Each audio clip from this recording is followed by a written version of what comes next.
So this is a little follow-up video just with a few more points about handling fish in the high heat, muskie specifically.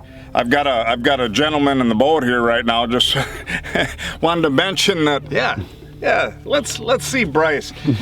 We were talking about this particular body water as a muskie body water. It's interesting. Sometimes people don't like to talk about muskies dying. Unfortunately, every time it gets hot, there's a lot of muskies dying, period. End of story. This particular lake, there were 3 different fish here. Last year you said some real nice fish that passed on during the warm water period, correct? Right.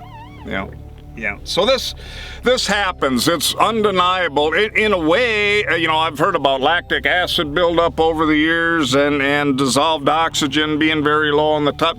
It doesn't really matter. If they're dead, they're dead. You can't catch them again. They can't reproduce. So it's something that needs to be talked about more and more, and hopefully anglers share with one another, because nobody likes to find a dead one floating.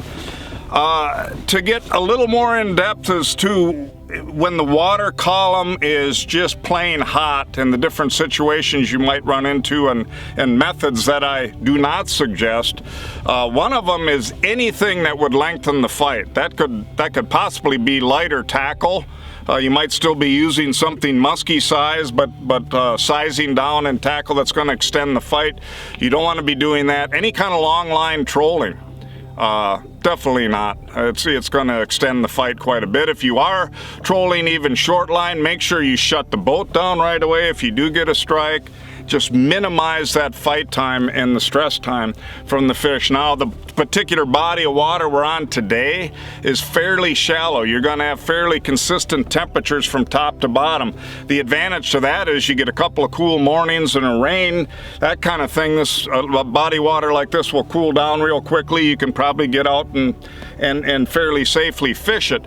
But a lot of the bigger, deeper, clear bodies of water, once we get a situation like we've already got this year, where that top layer is baked, there's literally mid to upper 70s, 20 feet down in some situations in these bodies of water. That hot layer is long and deep, but on a deep body of water like that, you will get what's called the thermocline. A lot of you know what it is, but that's where a drastic temperature change occurs.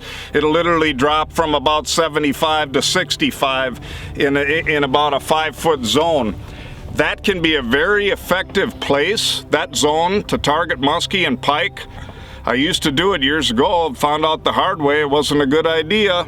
You do not want to catch fish in that cold water zone and bring them up in that top layer. It's just not worth it. Even if the temps have gone down to maybe 75 or so on the surface, doesn't matter. You bring them up through there, they may survive, but it's just, again, there's a real high percentage odds that fish that you bring from that cooler water up to the top are gonna die. So those are some things you definitely wanna avoid. Anything at all that will extend the length of the fight, and any drastic temperature changes from cooler water to hot.